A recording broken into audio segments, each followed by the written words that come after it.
नमस्कार विद्यार्थी मित्रों, हूँ विनोद हुलाणी एसएन विद्यालय द्वारा संचालित ई लर्निंग प्रोग्राम में फरी एक वखत आपनु हार्दिक स्वागत करूँ छूं। आपणे आगळना भागमां बहुलकनी खूटती आवृत्ति शोधवाना दाखला गण्या, जेमां आपणे एक खूटती आवृत्ति अने बे खूटती आवृत्ति। આજે પણ આપણે એક દાખલો બે ખૂટતી આવૃત્તિનો ગણીએ છીએ, પણ જે આગળના દાખલા કરતા થોડો જુદો છે। આગળના દાખલામાં આપણે આ a અને b એ રીતે એમાં x અને y હતા, તો x અને y આ રીતે નજીક નહોતા, જેના કારણે એક સાથે સૂત્રમાં એનો ઉપયોગ આવતો નહોતો। આ દાખલામાં આપણા માટે a અને b નો એક સાથે ઉપયોગ આવ્યો, તો આપણે કેવી રીતે ગણવું એ સમજવાનું છે। તો ઉદાહરણ 2 એની રકમ કંઈક આ પ્રમાણે છે કે કુલ આવૃત્તિ 165 આપેલી છે, બહુલક આપેલો છે આપણને 34.5 અને વર્ગ અને આવૃત્તિનું કોષ્ટક આપેલી માહિતી પ્રમાણે આપેલું છે। હવે આના આધારે આપણે એ ખૂટતી આવૃત્તિ a અને b ની કિંમત મેળવવાની છે। તો a અને b ની કિંમત શોધવાની થશે આપણે। તો સૌથી પહેલા જેમ કીધું તો એ પ્રમાણે બધી માહિતીઓ લખી પછી સૂત્રમાં કિંમત મૂકી સાદુરૂપ આપશું। પહેલા કુલ આવૃત્તિ, બે ખૂટતી આવૃત્તિ હોય ત્યારે રકમમાં કુલ આવૃત્તિ આપેલી હશે, તો કુલ આવૃત્તિ આપેલી છે 165। એટલે એનો અર્થ એવો થયો કે આ બધાનો સરવાળો 165 જેટલો થાય। તો આ બધાનો સરવાળો કરી નાખીએ તો a + b વત્તા બાકીની સંખ્યાનો સરવાળો a અને b સિવાય બાકીની સંખ્યાનો સરવાળો, તો 5 + 11, 11 ને 5 16, 16 + 53, 53 ને 16 69, 69 + 16, 69 ને 16 85, 85 + 10 કેટલા થઈ જશે? 95 થશે। આમ કુલ આવૃત્તિ 165 બરાબર આ બધાને સરવાળા સ્વરૂપે દર્શાવ્યા, તો a + b + 95 બરાબર 165। હવે 95 ને સામેની બાજુએ લઈ જઈએ તો 165 - 95, 165 માંથી 95 બાદ કરીએ તો 165 માંથી 95 બાદ કરશું તો 70 વધશે। આમ a + b નું મૂલ્ય 70 થશે। અને આગળના દાખલામાં પણ આપણે આ જ રીતે x અને y મેળવેલો હતો, આમાં મેળવેલો છે a + b। હવે આપણા માટે જે જરૂરી છે એ બધી વસ્તુ, જેવી કે સૌથી પહેલા તો બહુલક આપ્યો છે, લખી નાખીએ। बहुलक आपेलो छे आपने 34.5। तो बहुलक ना आधारे बहुलकीय वर्ग, बहुलकीय वर्ग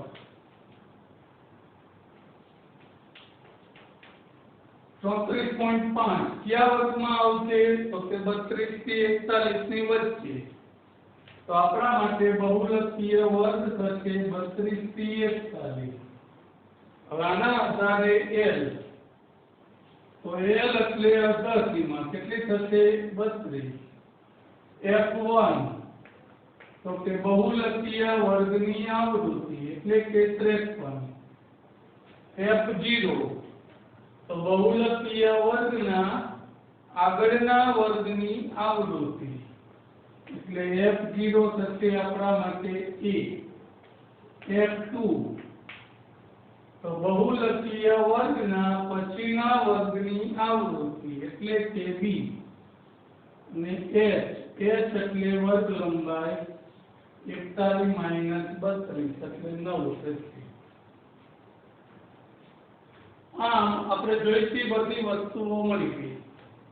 હવે સૂત્ર મૂકી સાદુરૂપ આપીએ તો બહુલક શોધવાનું સૂત્ર z બરાબર l plus f1 minus f0 છેદમાં 2f1 minus f0 minus f2 ગુણ્યા h.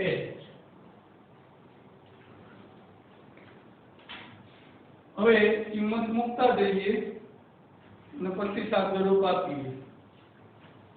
ચલો z એટલે 34.5, l એટલે 32, f1 એટલે 53, f0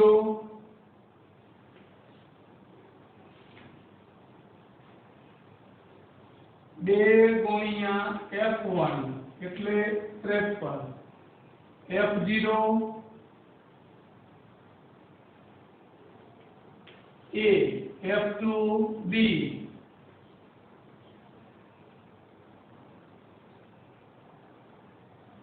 h એટલે વર્ગ લંબાઈ 9 થશે. હવે સૌથી પહેલા l ની કિંમતને આ બાજુ લઈ જઈએ તો 34.5 minus 32, 34.5 minus 32.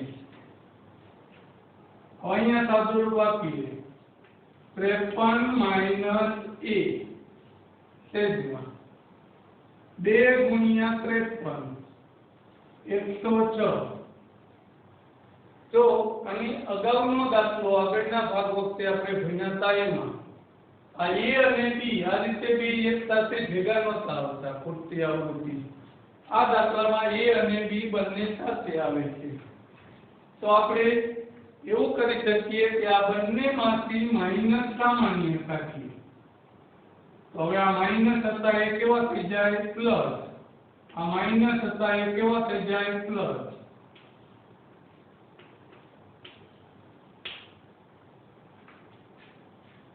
બંનેમાંથી માઈનસ સામાન્ય કાઢી લીધા. આનો ફાયદો શું થશે? હવે આ a વત્તા b જે આવ્યો એની કિંમત આપણે અહીંયાથી મૂકી દઈશું. a વત્તા b ની જગ્યાએ કેટલા મૂકી દઈશું? 70. ચાલો બાકીનું સાદુરૂપ સાથે કરતા જઈએ તો 34.5 માંથી 32 જાય તો 2.5.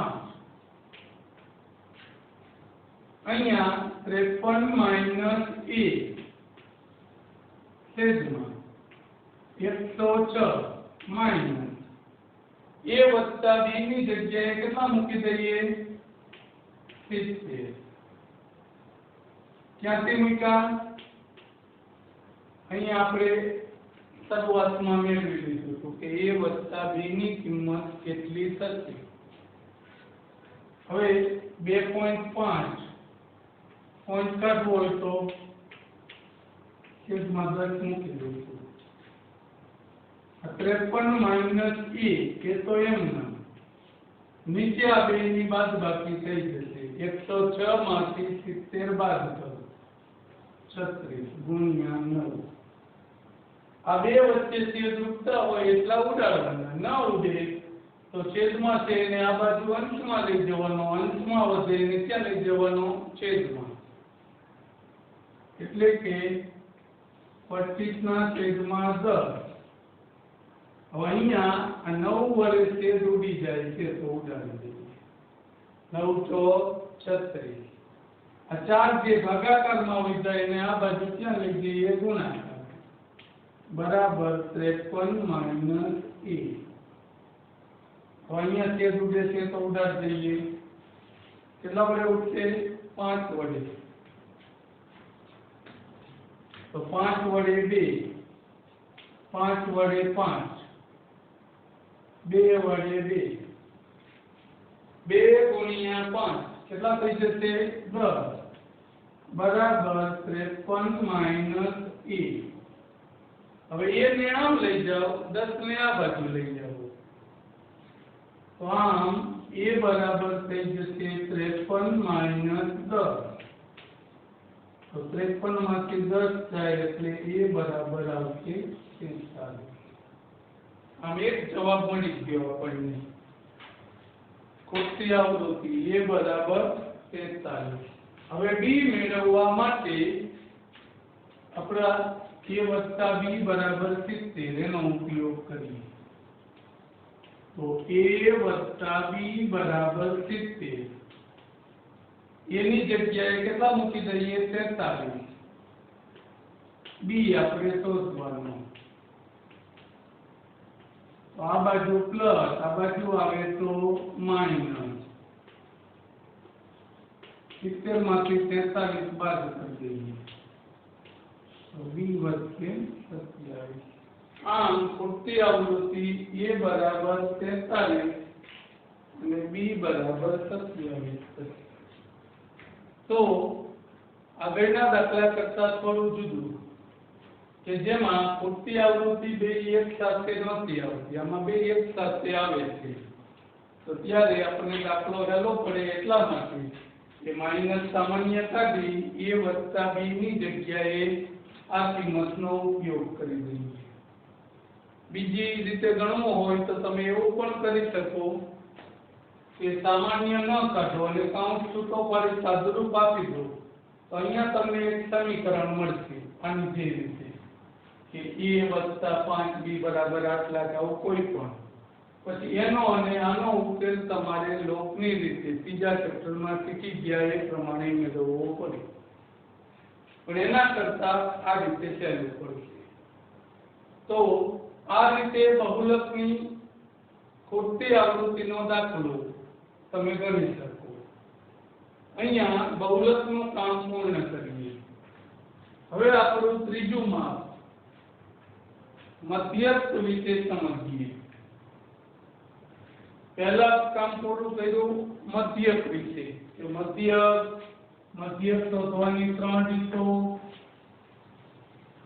એક ખોટી આવૃત્તિ, બે ખોટી આવૃત્તિ. ત્યાર પછી બહુલક, જેમાં બહુલક કેવી રીતે મેળવવું, બહુલકમાં ખોટી આવૃત્તિ. હવે વાત કરીએ છીએ મધ્યસ્થ. મધ્યસ્થ એટલે નામ પ્રમાણેના ગુણ બરાબર મધ્યમાં આવેલો હોય એને મધ્યસ્થ કહેવાય. નામ જ મધ્યસ્થ. તો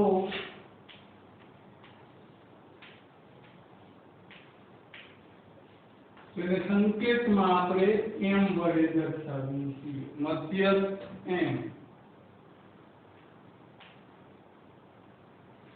હવે 9મા ધોરણમાં મધ્યસ્થ વિશે થોડું શીખી ગયા છીએ. ફક્ત કેવી માહિતી માટે? અવર્ગીકૃત માહિતી. તો અવર્ગીકૃત માહિતીનો મધ્યસ્થ કેવી રીતે મેળવવો એ તમે શીખી ગયા. બે વસ્તુ આવતી અવર્ગીકૃત માહિતીનો મધ્યસ્થ મેળવવા માટે.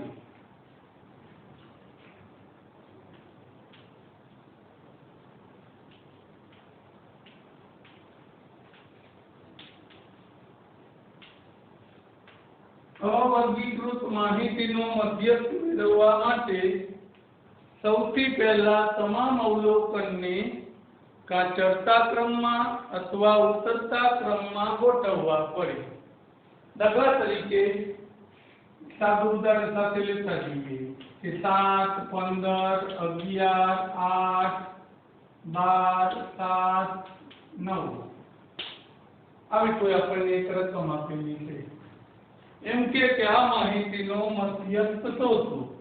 આ આપણા માટે અવર્ગીકૃત માહિતી છે. તો કીધું એમ અવર્ગીકૃત માહિતીનો મધ્યસ્થ શોધવા માટે સૌથી પહેલા આપેલા અવલોકનને ચડતા અથવા ઉતરતા ક્રમમાં ગોઠવવા. તો અવલોકનને ચડતા ક્રમમાં ગોઠવવા અને ચડતા ક્રમમાં ગોઠવી દો. ચડતો ક્રમ એટલે સૌથી પહેલા નાનું અવલોકન, પછી એનાથી મોટું, પછી એનાથી મોટું.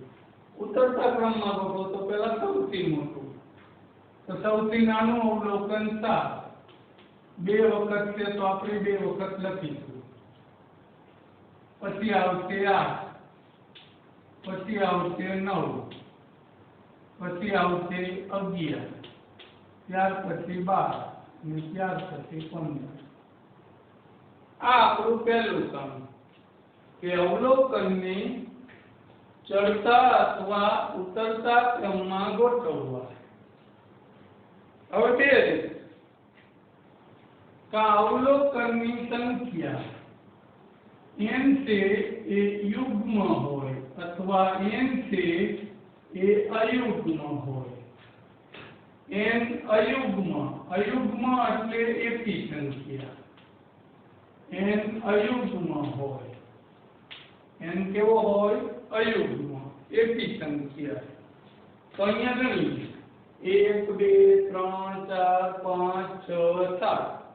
7 એટલે કેવી સંખ્યા થઈ? એકી સંખ્યા.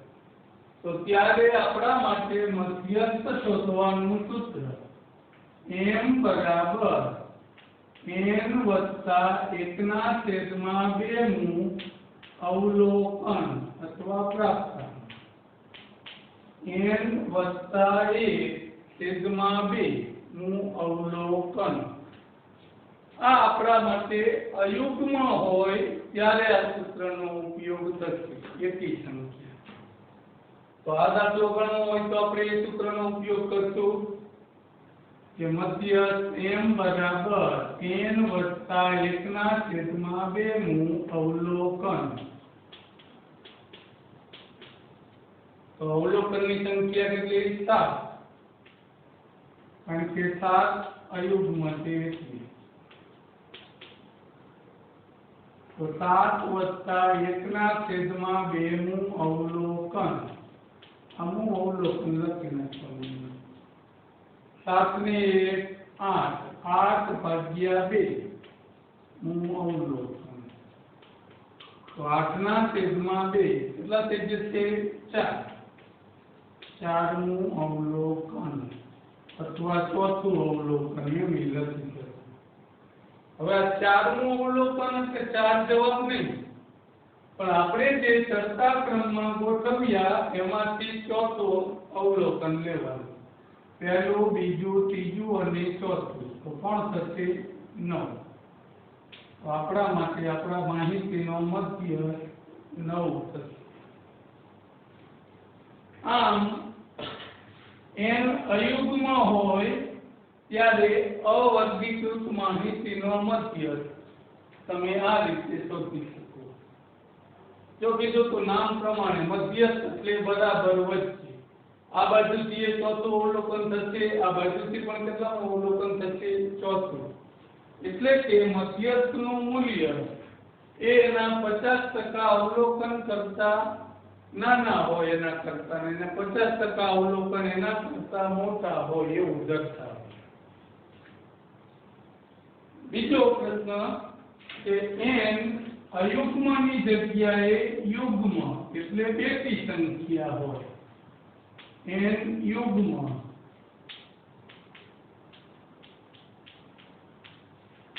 તો આપણે કયા સૂત્રનો ઉપયોગ કરીશું કે જ્યારે n નું મૂલ્ય બેકી સંખ્યા હોય, અવલોકનની સંખ્યા. દાખલા તરીકે આવી કોઈ એક રકમ લખી અને સમજીએ.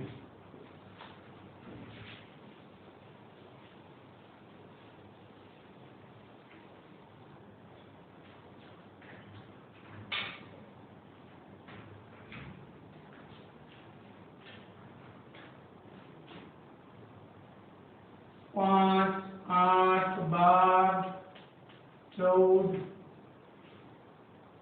11 6 3 1. 5 8 12 14 11 6 3 અને 1. 1 2 3 4 5 6 7 8 અવલોકન. હવે n યુગ્મ હોય એટલે બેકી સંખ્યા. पहलू काम तो ये करवानुं चढ़ता क्रम में गोठवता। तो चढ़ता क्रम में गोठवी दईए। तो सौथी पहला आवशे 1, पछी आवशे 3, त्यार पछी 5, त्यार पछी 6, पछी 8, 11, 12 અને 14। अवलोकननी चढ़ता क्रम में गोठवता। हवे n बराबर 8 केवी संख्या थई युग्म। कुल 8 अवलोकन छे तो 8 से बेकी संख्या थशे। तो बेकी संख्या होय तो एना माटे मध्यस्थ शोधवानुं सूत्र आनी जेम m बराबर n ना छेदमां 2 मुं अवलोकन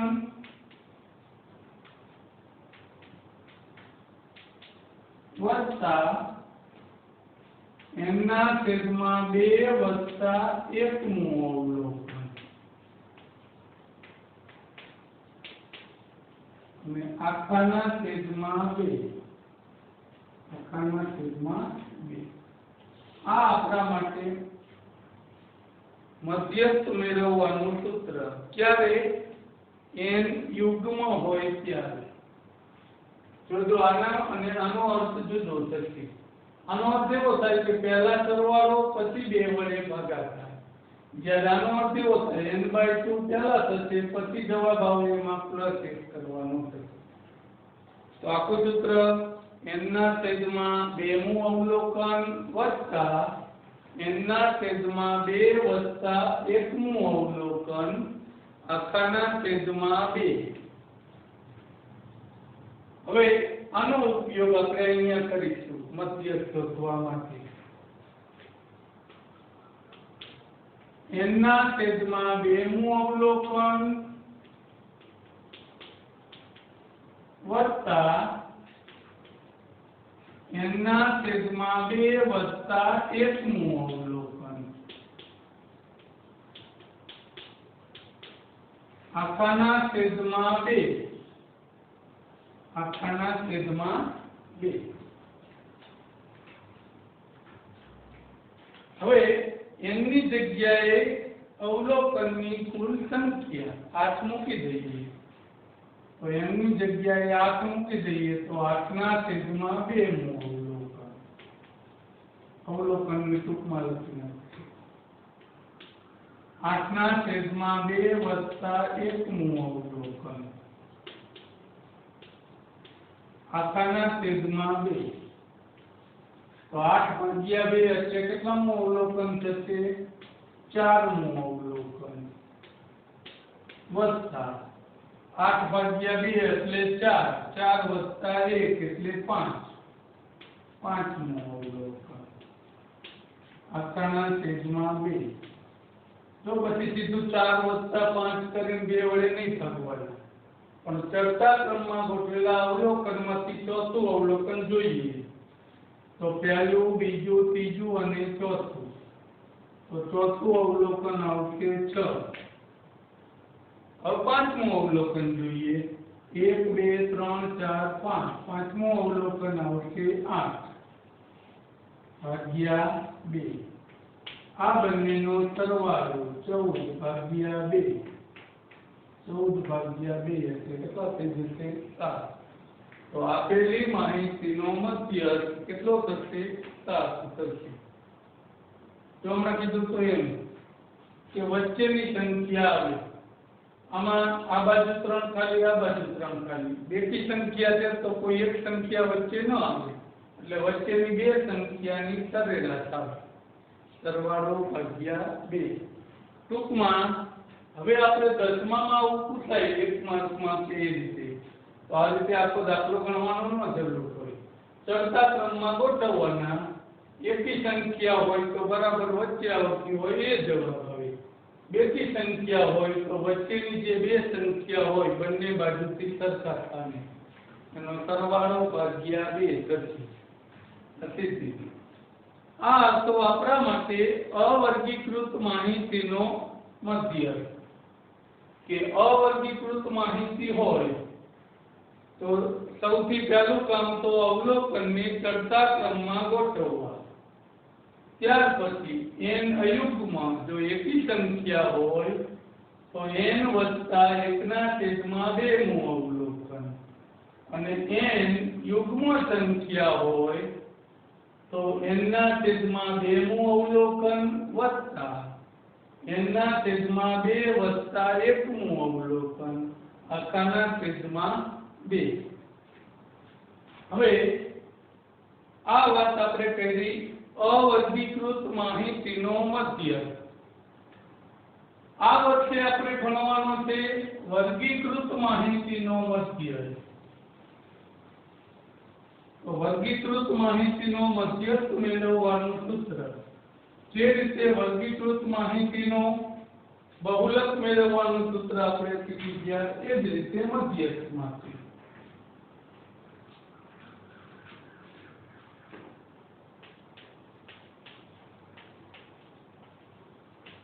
વર્ગીકૃત માહિતી.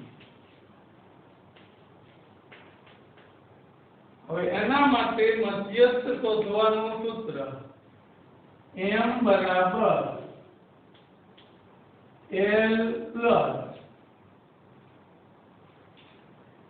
n/2 માઇનસ cf છેદમાં f ગુણ્યા h. આ આપણા માટે વર્ગીકૃત માહિતીનો મધ્યસ્થ શોધવાનું સૂત્ર m બરાબર l plus n/2 minus cf છેદમાં f ગુણ્યા h. હવે કોને શું કહીશું? તો સૌથી પહેલા l. તો l એટલે જેમ બહુલક વખતે એવું કીધું હતું બહુલકીય વર્ગની અધર સીમા, એમ અહીંયા l એટલે મધ્યસ્થ વર્ગની અધર સીમા. બહુલકની જેમ આમાં પણ એ બાબત ધ્યાનમાં રાખવાની. આવૃત્તિ વિતરણ સતત ન હોય તો પહેલા એને વર્ગ આપણે સતત આવૃત્તિ વિતરણમાં ફેરવીશું વર્ગની. પણ સતત વર્ગ આપેલા હોય તો પછી સીધું, તો એને ક્યાંય બદલવાની જરૂર નથી. l એટલે મધ્યસ્થ વર્ગની અધર સીમા. હવે બાકીનું n. n એટલે કુલ આવૃત્તિ અથવા કુલ અવલોકનની સંખ્યા. કુલ આવૃત્તિ અથવા કુલ અવલોકનની સંખ્યા. cf. cf એટલે સંચય આવૃત્તિ cf. તો આપણે આ સૂત્રમાં cf તે મધ્યસ્થ વર્ગના આગળના વર્ગની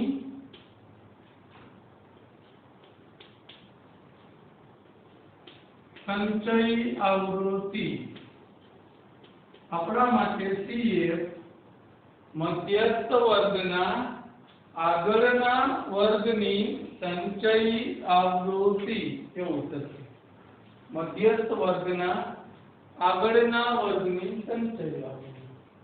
હવે f. f એટલે આવૃત્તિ. આવૃત્તિ એટલે કુલ આવૃત્તિ નથી કહેતો. f એટલે આવૃત્તિ જેને આપણે કહીએ છીએ. પણ કઈ આવૃત્તિ લેવાની? તો કે મધ્યસ્થ વર્ગની આવૃત્તિ. મધ્યસ્થ વર્ગની આવૃત્તિ. અને h આપણે જાણીએ છીએ. h એટલે વર્ગ લંબાઈ. h એટલે વર્ગ લંબાઈ.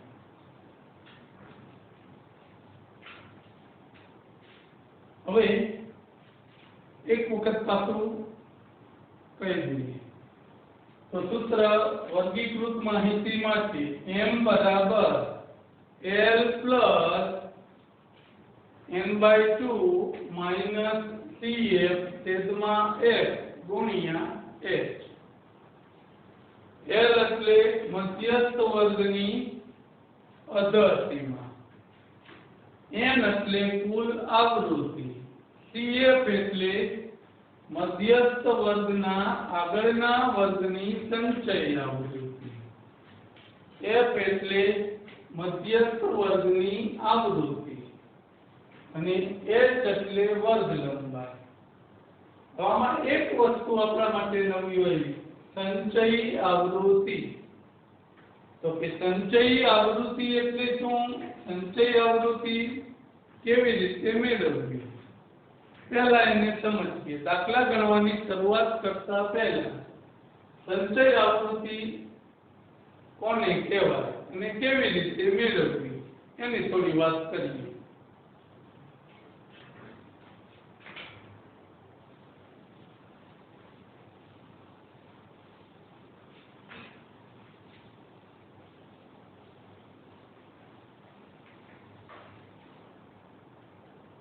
દાખલા તરીકે આપણને કોઈ માહિતી આ રીતે આપેલી છે. નાનું એવું ઉદાહરણ લઈએ. પહેલા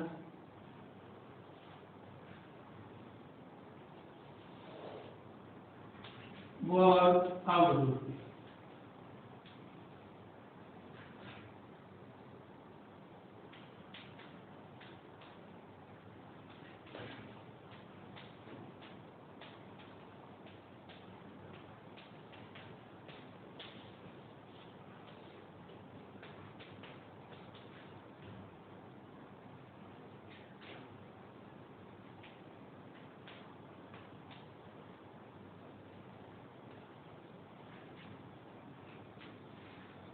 આવું કોઈ આપણને એક ઉદાહરણ આપેલું છે.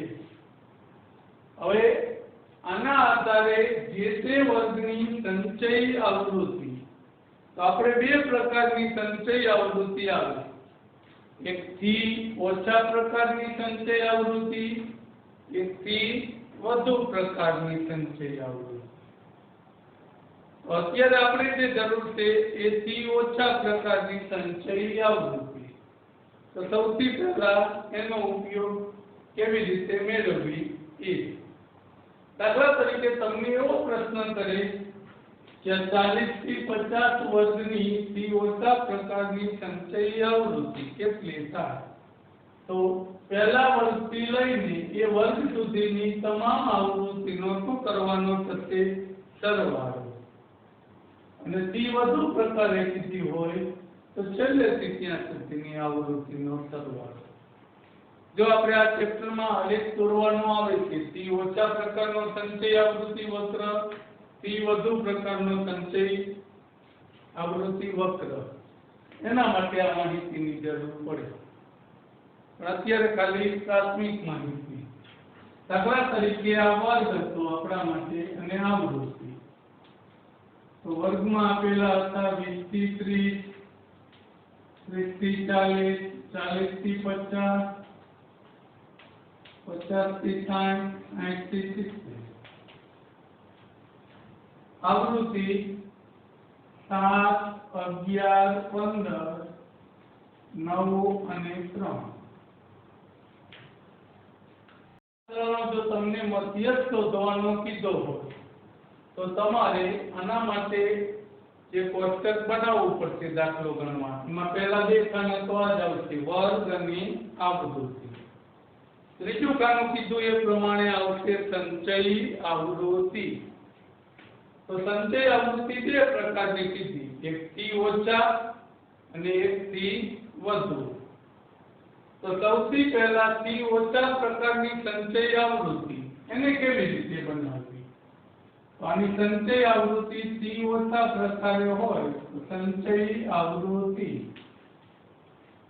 કીધું એમ કે જે વર્ગની સંચયી આવૃત્તિ જોતી હોય એ વર્ગ સુધીની બધી આવૃત્તિનો સરવાળો. એટલે કે પહેલા ખાનાની સંચયી આવૃત્તિ એની આવૃત્તિ જેટલી જ થાય, 7 હોય તો 7. હવે એમ કે આ વર્ગની સંચયી આવૃત્તિ, તો એની આ વર્ગ સુધીની આ બધી આવૃત્તિનો શું કરવાનો? સરવાળો. એટલે કે આવું થાય 7 + 11 બરાબર કેટલા થઈ જાય? 11 ને 7 18. હવે એમ કે આ વર્ગની સંચયી આવૃત્તિ તો કોનો સરવાળો 7 + 11 + 15 પણ આમ 7 + 11 + 15 એમ બધું ન લખવું હોય તો 7 અને 11 નો સરવાળો કેટલો આપેલો હતો 18. તો આની જગ્યાએ તમે સીધા 18 લખી શકે કે 18 + 15. ટૂંકમાં આગળના વર્ગની સંચય આવૃત્તિમાં એ વર્ગની આવૃત્તિ ઉમેરવાની, એટલે 18 + 15 કરી દેવાના, એટલે 15 ને 18 કેટલા થઈ જશે 33. હવે આગળના વર્ગ માટે તો જેમ કીધું તો એમ 7 + 11 + 15 + 9 બધાનો સરવાળો. બધા ન લખો તો આગળનો સરવાળો કેટલો હતો 33. એમાં પાછા કેટલા વધારવાના 9. 33 + 9 એટલે 42. અને છેલ્લે 42 + 3 એટલે કેટલા થઈ જશે 45. આ આપણા માટે થી ઓછા પ્રકારનું સંચય આવૃત્તિ વિતરણ થશે. એટલે ટૂંકમાં આમ સીધું આવું સરવાળા ન દર્શાવવા હોય તો ડાયરેક્ટ કેવી રીતે લખવું? તો સૌથી પહેલા ખાનામાં જે આવૃત્તિ હોય એ સંચય આવૃત્તિ. હવે બીજા ખાનાની લખવી હોય તો આ 7 માં બીજા ખાનાની આવૃત્તિ ઉમેરી દો, એટલે કે 7 + 11 18. ત્રીજા ખાનાની લખવી હોય તો 18 + 15, તો 18 ને 15 33. 33 + 9 42. 42 + 3 45. જો આ સરવાળામાં ક્યાંય ભૂલ નહીં હોય તો આનો છેલ્લું ખાનું છે આની કુલ આવૃત્તિ જેટલું થતું હોય. આથી ઓછા પ્રકારની સંચય આવૃત્તિ થશે. સૌથી વધુ પ્રકારની મેળવવી હોય તો નીચેથી આવૃત્તિ ચાલુ કરવાની થશે કે છેલ્લા ખાનામાં 3 મૂકી દેવાના. આનો ઉપયોગ આપણે આલેખમાં કરીએ છીએ, દાખલામાં કરતા નથી. થી વધુનો તો એના માટે નીચેથી શરૂઆત કરવાની કે છેલ્લા ખાનામાં કેટલા મૂકી દેવાના 3. હવે 3 + 9 12 12 + 15 27 27 + 11 38 અને 38 + 7 45. તો આ થશે થી વધુ પ્રકારની સંચય આવૃત્તિ, આ થશે થી ઓછા પ્રકારની સંચય આવૃત્તિ. હવે ટૂંકમાં થી ઓછા પ્રકારની સંચય આવૃત્તિ બનાવવા માટે ઉપરથી આવૃત્તિ પછી ક્રમશઃ એનો શું કરતા જઈશું સરવાળો, કે 7 ના પહેલા ખાનામાં લખી દઈશું 7 + 11 18 + 15 33 33 + 9 42 + 3 45. હવે કદાચ આલેખ વખતે થી વધુની જરૂર પડે તો ત્યારે થી વધુ માટે શું કરવાનું તો કે નીચેથી શરૂઆત કરો કે 3 છેલ્લા ખાનામાં હતા તો 3 3 + 9 એટલે 12 12 + 15 એટલે 27 27 + 11 એટલે 38 38 + 7 એટલે 45. આમ મધ્યસ્થમાં આપણે આ રીતે 3 ખાનાનું કોષ્ટક બનાવવાનું થશે. કોઈ પણ મધ્યસ્થનો દાખલો હશે ત્યારે 3 ખાનાનું કોષ્ટક બનાવી આપણે આ સૂત્રમાં જોઈતી બધી માહિતી મેળવીશું એના આધારે, અને પછી સૂત્રમાં કિંમત મૂકીને એનું શું આપશો સાદું. હવે દાખલાની શરૂઆત આપણે આવતા ભાગથી કરીશું. આજે અહીંયા આપણું આટલું કામ અટકાવીશું અને આગળના પીરિયડમાં મધ્યસ્થ વર્ગીકૃત માહિતીનો મધ્યસ્થ કેવી રીતે મેળવવો એ આપણે ભણીશું. આભાર.